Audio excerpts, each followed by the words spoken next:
Secret सांगू शकता का? नाही सांगू शकत. तुमचं जे भज्याचं सिक्रेट आहे बाबा, कस काय तुमची भजी एवढी म्हणजे अशी कुरकुरीत लागत आहेत, कुरकुरीत तेलकट पण नसतात आणि लोक आवर्जून येतात फिरून?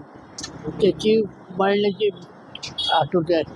हा पाणी किती टाकायचं, हा. चटणी किती टाकायची, बेसन किती टाकायचं, हा. कांदा किती वापरायचा, हा. याचं जजमेंट आलं पाहिजे. हा त्याचं जजमेंट आल्यानंतर ते कालवलं, हा व्यवस्थित कालून घेणं, हा.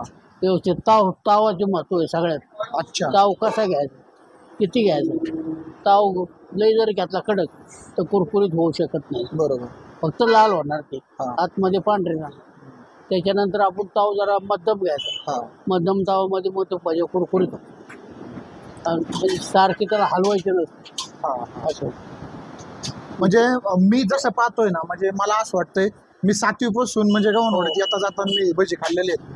तर मला तुमच्या म्हणजे भजी जी काढायला जे माणूस आहे मेन, बरं. ते आचार्य कोणीच ठेवला नाही तुम्ही, कारण तुमचं सिक्रेट तुम्ही कोणाला द्यायचं नाही असं ठरवलं. नाही नाही तसं काय, मग? आपली गरीब परिस्थिती असल्यामुळं हा रोजंदारी किती द्यायची ना आपल्याला किती मिळायचं, हा हा आपल्या मुलांना किती खर्च लागायचं, हा. आपलं घरगुती खर्च, पाहुणे रावळे, हा आणि मग आचार्याला किती देणार आपण, त्याच्यातून आपल्याला काय मिळणार. म्हणजे त्याचे हातोटी काढून हा. तेवढं गिरायकाला आपण सप्लाय करायचं. हा. तो 2 भजी जास्त गेली पाहिजे गिरायकाला.